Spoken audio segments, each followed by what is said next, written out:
다 함께 찬양 드리겠습니다.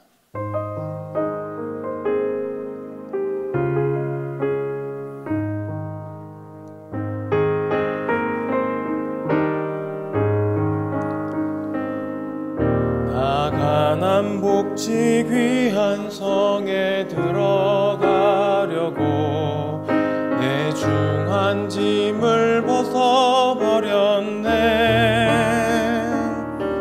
죄 중에 다시 방황할 일 전혀 없으니 저 생명 시냇가에 살겠네. 내 주린 영혼 만나로서 먹여주시니 그 양식 내게 생명 되겠네. 이후로 생명 양식 주와 함께 먹으며 저 생명 시냇가에 살겠네.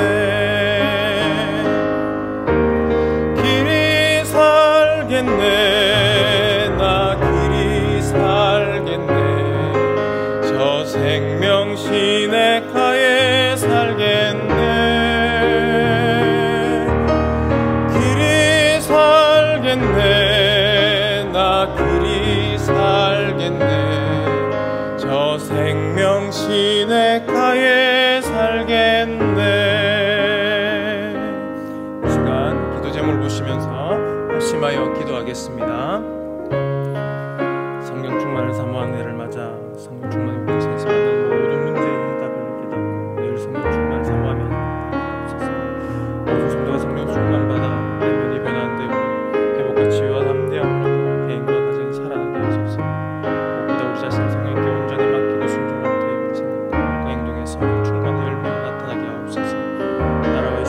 가정이 살아나게 하소서. 무엇보다 우리 자신을 성령께 온전히 맡기고 순종할 때 우리 생각과 그 행동에 성령 충만의 열매가 나타나게 하옵소서.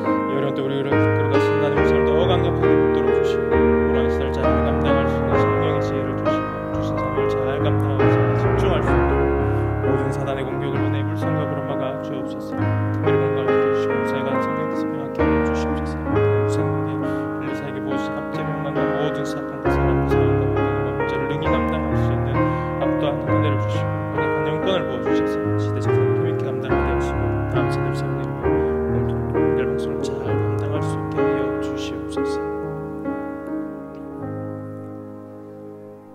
성령 충만을 사모하는 해를 맞아 성령 충만이 우리 인생에서 만나는 모든 문제의 해답임을 깨닫고 늘 성령 충만을 사모하게 하소서.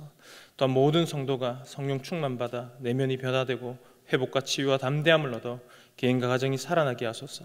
무엇보다 우리 자신을 성령님께 온전히 맡기고 순종하며 살 때 우리의 생각과 말과 행동에 성령 충만의 열매가 나타나게 하소서. 나라와 이 시대를 지키고 교회와 다음 세대를 지킬 수 있도록 평등법과 포괄적 성교육을 막아 주옵소서. 이뿐만 아니라 교회를 무너뜨리려고 하는 모든 악한 정책과 시도들이 무너지게 하옵소서. 이 어려운 때에 우리 교회를 이끌어가시는 담임 목사님을 더 강력하게 붙들어 주시고 코로나 시대를 잘 감당할 수 있는 성령의 지혜를 주시고 주신 사명을 잘 감당하고 사역에 집중할 수 있도록 모든 사단의 공격을 은혜의 불성각으로 막아 주옵소서. 특별히 건강을 지켜주시고 목사님의 가정을 성령께서 평안케 하옵소서. 담임 목사님께 엘리사에게 부으신 갑절의 영감과 모든 사건과 사람과 상황과 환경과 문제를 능히 감당할 수 있는 압도하는 은혜를 주시고 강력한 영권을 부어주셔서 시대적 사명을 힘있게 감당하게 하시고 다음 세대를 세우는 일과 복음 통일과 열방 선교를 잘 감당할 수 있게 하옵소서. 오늘 이 시간 영혼을 살리시는 하나님의 말씀을 더 깊이 알아감으로 삶 속에서 은혜를 누리게 하옵소서. 예수님의 이름으로 기도합니다. 아멘. 오늘 우리에게 주시는 하나님의 말씀은 요한복음 6장 13절입니다. 신약성경 153면입니다. 신약성경 153면 요한복음 6장 13절 말씀을 함께 봉독하겠습니다. 함께 읽겠습니다.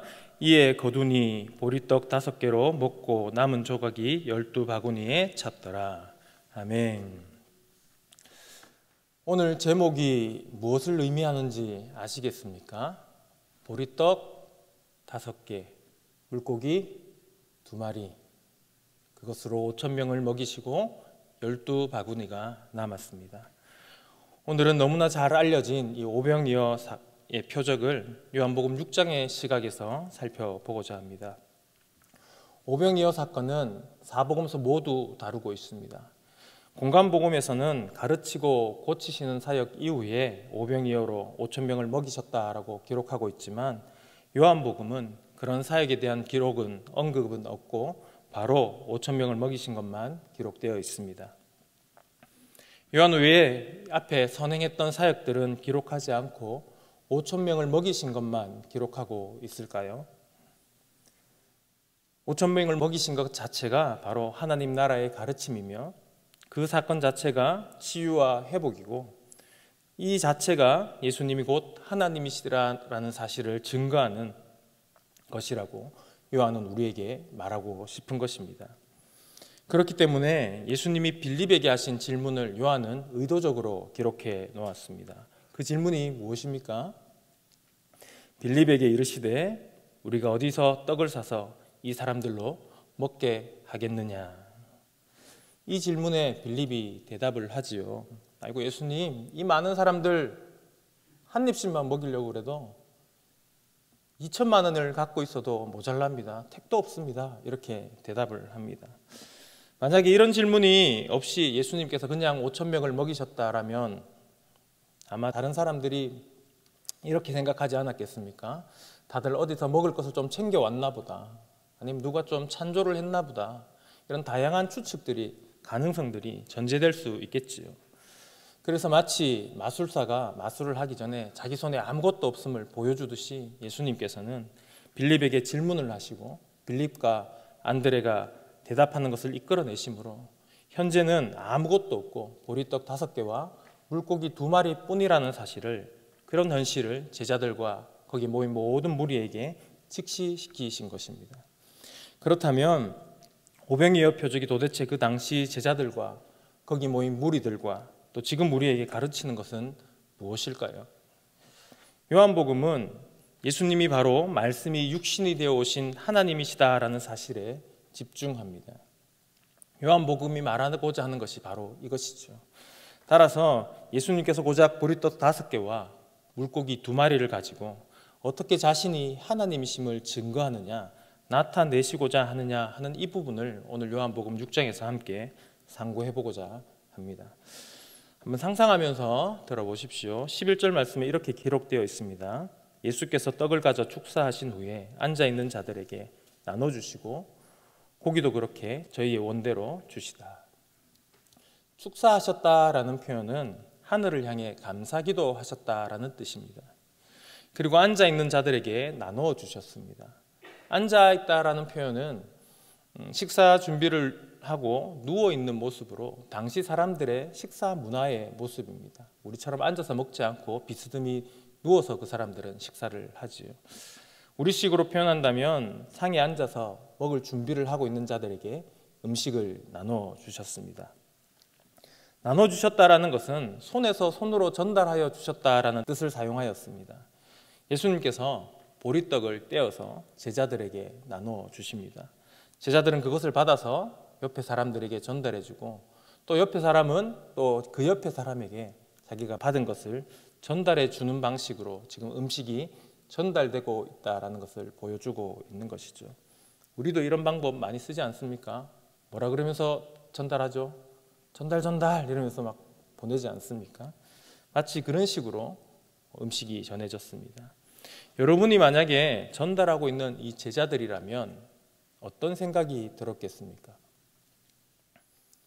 제자들은 마치 포도주 표적에서 물 떠온 하인처럼 순종하면서 전달하였을 뿐인데 이 놀라운 일들을 경험하게 된 것이죠. 오병이어 표적은 생명의 떡에 관한 예수님의 이어지는 말씀과 뗄 수 없습니다. 요한복음 6장 25절부터 보면 생명의 떡에 관한 예수님의 말씀이 이어집니다. 24절을 보시면 큰 무리들이 예수님을 찾고 있다라고 기록을 합니다.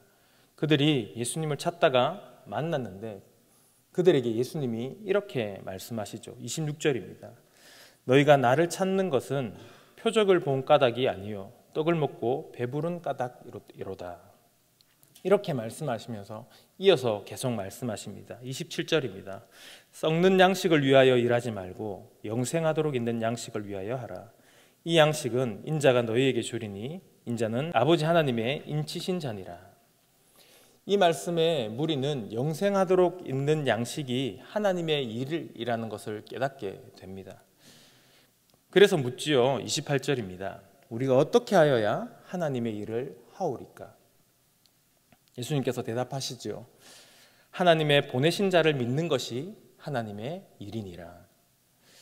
이에 무리들에게 질문이 생겼습니다. 그렇다면 당신이 하나님께서 보내신 분임을 믿도록 하는 표적은 과연 무엇입니까? 라고 30절에 묻게 됩니다.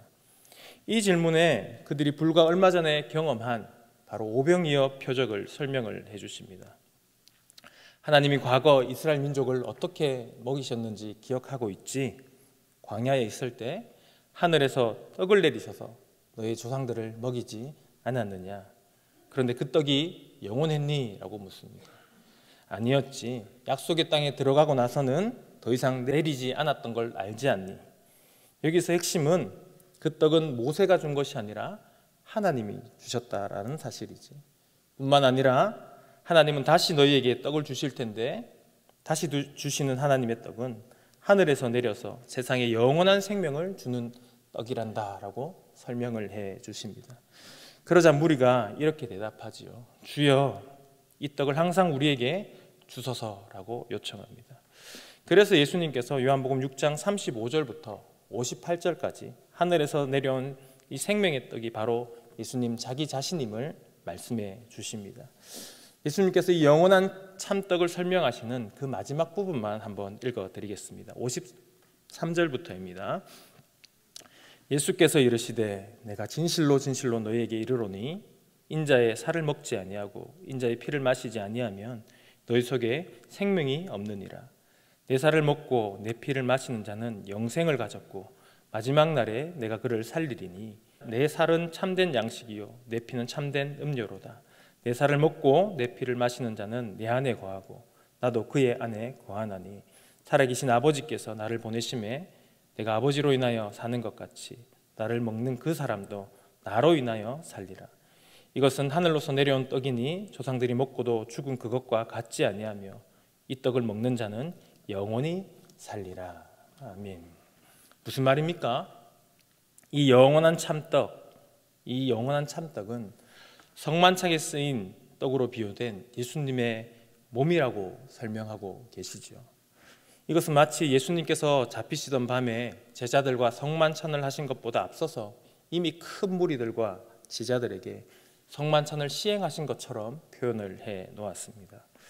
지금 예수님은 오병이어를 가지고 5천 명을 먹이신 이 사건을 어디에 비유하고 있습니까?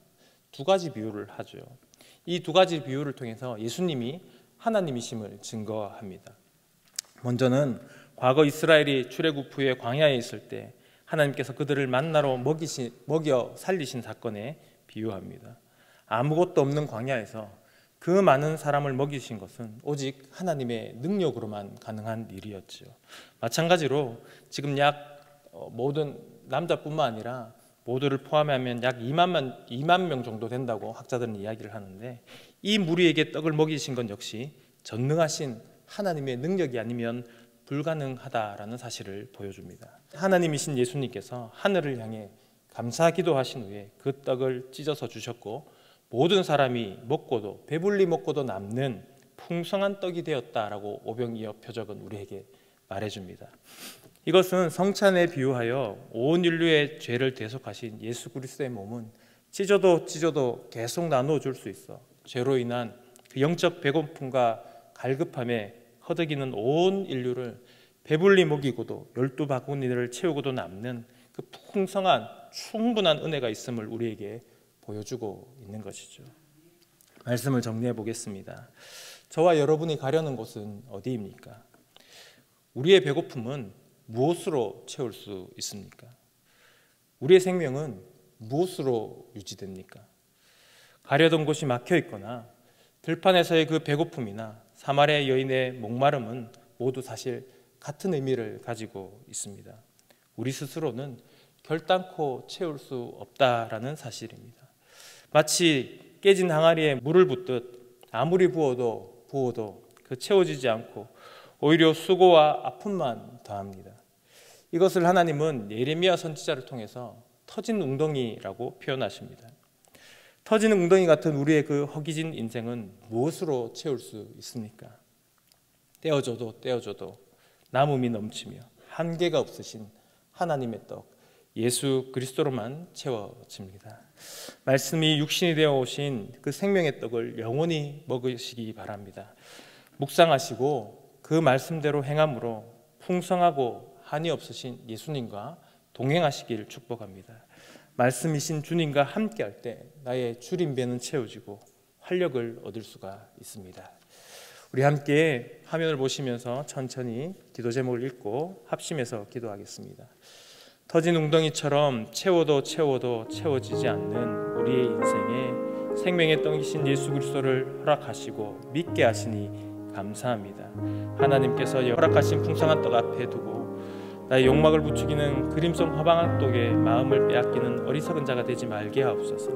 매일 말씀 안에서 참 생명의 떡이신 예수 그리스도를 먹고 마시며 풍성함을 누리게 하옵소서. 우리 함께 기도하겠습니다. 하나님, 우리에게 풍성한 생명의 떡을 허락해 주셨는데도 불구하고 다른 것에 마음을 빼앗기는 우리의 삶이 아닌지 돌아봅니다. 하나님, 날마다 우리에게 채워주시는 하나님의 생명 양식으로 인하여 하나님과 동행하는 삶을 살아갈 수 있도록 우리에게 은혜를 베풀어 주시옵소서. 하나님, 날마다 우리를 보호하시고 축복하신 하나님의 그 말씀 안에서 하나님께서 주신 그 평안과 기쁨을 누리며 하나님의 백성다운 삶을 살아갈 수 있도록 하나님 은혜를 베풀어 주시옵소서. 죄로 인해 영원한 배고픔과 갈급함으로 고통받는 인생에게 생명의 떡을 허락하여 주셔서 감사합니다. 오직 예수로만 채울 수 있는 배고픔과 갈급함임을 깨닫게 하시고 하나님께서 이미 허락하신 생명의 떡이신 예수 그리스도를 날마다 먹고 마시게 하옵소서. 그 생명 양식으로 인하여 만족과 활력이 날마다 샘솟게 하옵소서. 예수님의 이름으로 기도합니다. 아멘. 계속해서 담임 목사님과 교회, 나라와 민족과 선교사님을 위해 기도해 주시고 기도회를 마무리해 주시기 바랍니다.